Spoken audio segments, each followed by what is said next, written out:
today we have some work to do, primarily cleaning up and getting a little bit organized, but the idea is to actually go and get those engines on those engine stands, clean them out, and get them ready so that we can go ahead and start taking them apart. But got to put them on the stand first.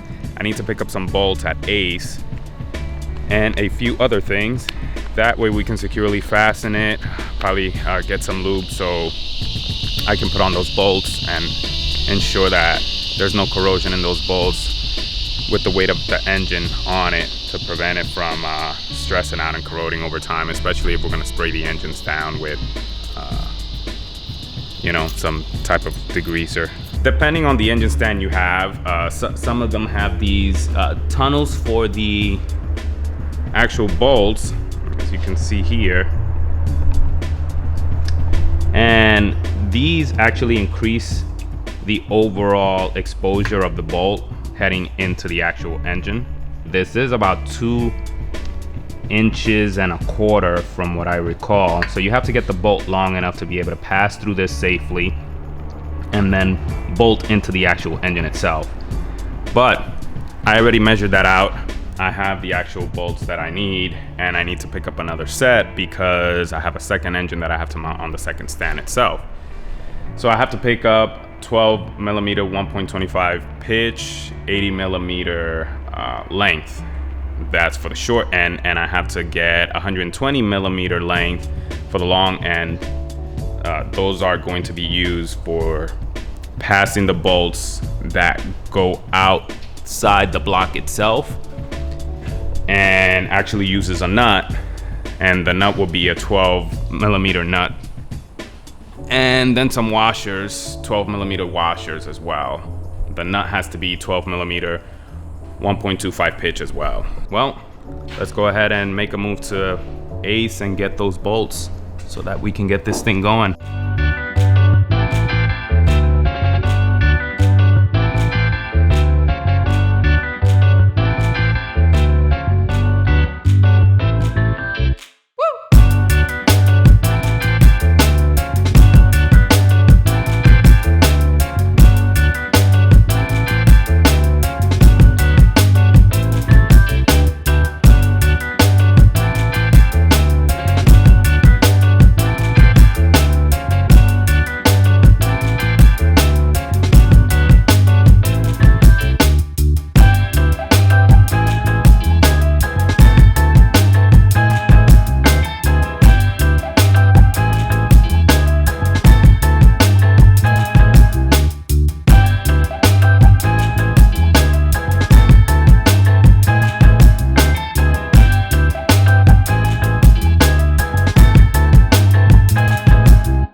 So we're back.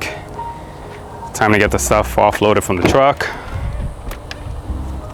and get ourselves situated to get this project underway. It's really hot out today. The shop feels like it's 100 degrees. I checked the temperature and it is blazing hot. So we're gonna have to cut on those fans and get to work. See what we got here. Electronic cleaner, more electronic cleaner, Got the bolts that were needed for the actual engine stand and engine. Brake cleaner. And some super lube. This thing is fantastic. This thing will help prevent corrosion, rust. It's resistant to extremely high temperatures, moisture. So I like to use these whenever I'm gonna put an engine on a stand. I put those on the threads of the bolts themselves. That way, when I screw on those bolts onto the engine through using the engine stand itself, I don't have any issues with corrosion over time, especially since it's going to be extremely stressed out on those threads. And if I'm gonna go ahead and wash the engine, usually I like to pressure wash the engines on the engine stand. If any water gets in there and it gets rusted, it becomes a big problem. That helps prevent that. And I use it for other bunch of stuff too. So it's not just for that, but primarily that's what I'm gonna use today for this project. I gotta get this Honda out of here because it's actually in the way and I need to bring it down. Once I bring it down, I can go ahead and make room, move the engine stands somewhere around here in the center, just so I have enough space and I can go ahead and get myself situated so that I can bolt those bad boys on those stands and clear up some space, get it a little bit more safe, and see what cooks. All right, let's go.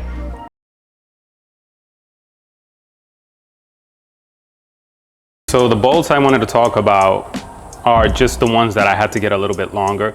Those are the ones that typically pass through the engine block, and on the other side you have to put a nut on it. I couldn't find 120 millimeter bolts. They were all out of them. So I had to get the next size up, which was 140.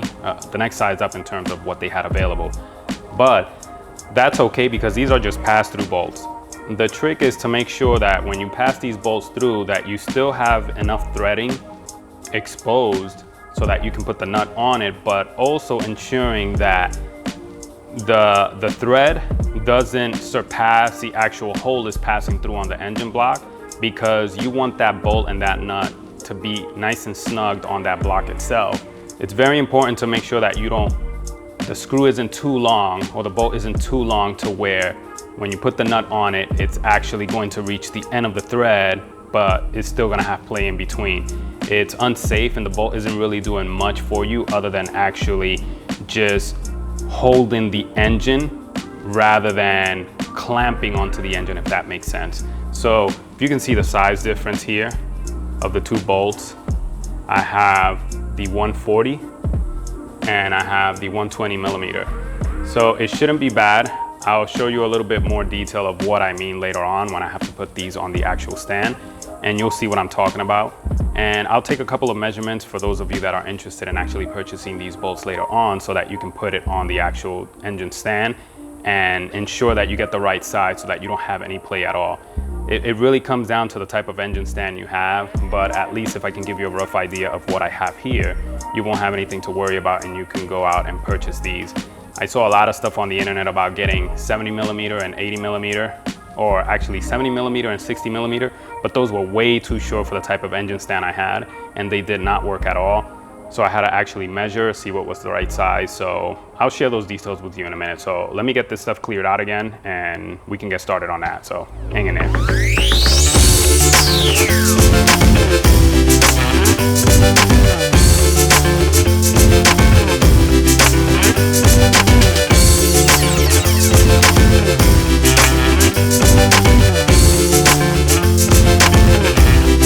So the room has been cleared.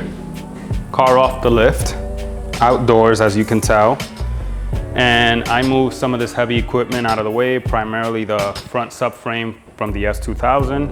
And this bad boy here, which is the original Accord engine, the K24A4, is going to be mounted now on the engine hoist. I'm gonna lift it up from there, check the threading on the actual transmission bolts on the block itself to make sure that they're not dirty. If they are, I'll clean them. I'll clean them anyway just because it's a good idea to clean them. And I'll also chase them down with a tap and die set. That way any any leftover gunk, residue, or anything that's been in there from the engine, just the car in general, just being idle for such a long time. I want to clear any of that stuff out to make sure that the threads don't cross each other or don't bind. Let's get that going. We'll see what we can do before we get it on that stand. So let's get to work. These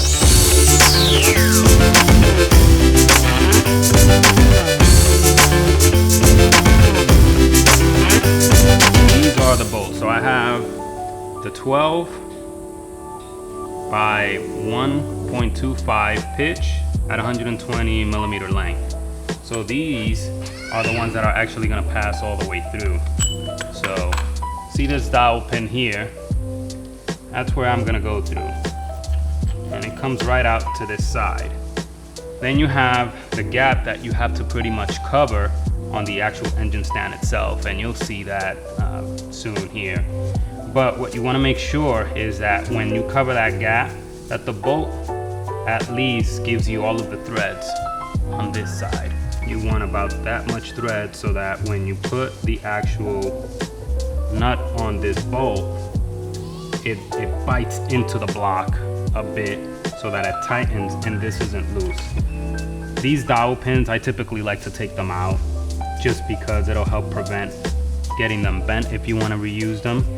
Let me show you the difference in size between that and the 140 millimeter. So this one is a lot longer, as you can see. So if I were to pass the shorter one versus the longer one, that's how much you have.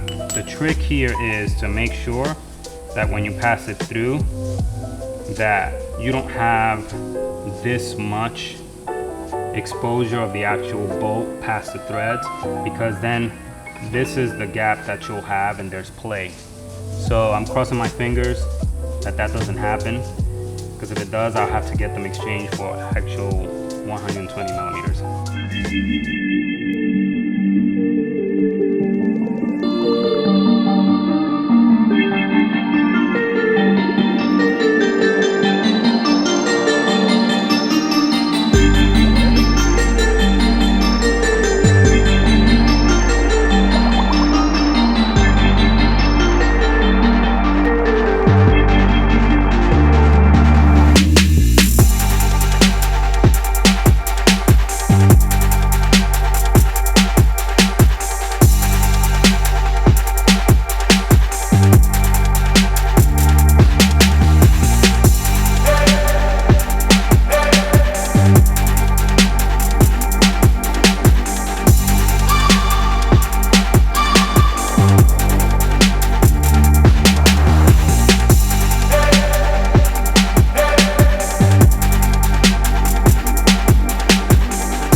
I need to mention. This line you see right here along the bottom of the block is actually the bottom portion girdle. It mates to the block and it's what holds the crankshaft in place to the block. It's very important that you remember whenever you put this on the actual engine stand to use any of the holes above the girdle, because if you use any of the bottom ones, number one, they're weaker, and number two, if you realize that you put them there when you're taking the engine apart and you have to take the oil pan out and the girdle to remove the crankshaft or any of the bottom end components, you're going to find yourself having to assemble some of the stuff back just to be able to take the engine off the engine stand and move those bottom bolts or the bottom arms of the engine stand a little bit higher. Keep that in mind. Quick tip.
a little bit wobbly on the stand because the stand is a bit defective. I think they welded this stand uneven, so whenever I try to move the engine around, it wants to tip over. So I have it locked in place there. I'm gonna have to get a replacement one and send this one back because that's quite dangerous. This can fall on someone. Having said that, I ran out of sunlight, didn't have a chance to pressure wash both of these, but I'll see if I can do that tomorrow. So I'll have some more details for you guys tomorrow. Thanks for sticking around today, and we'll continue this process.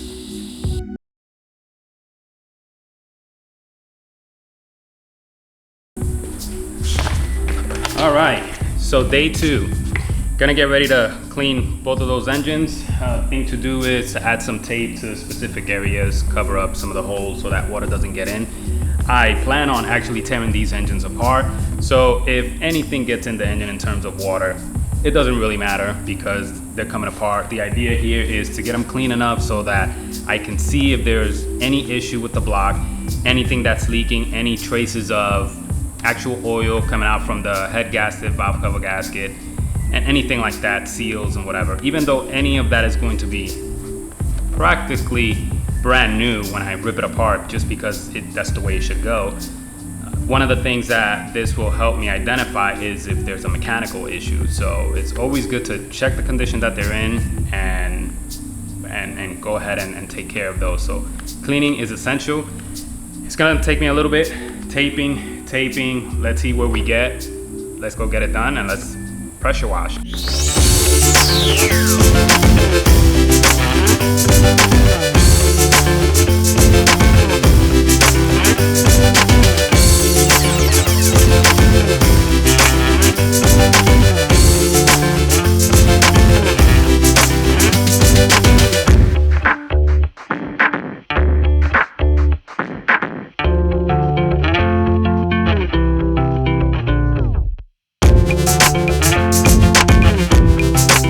All washed.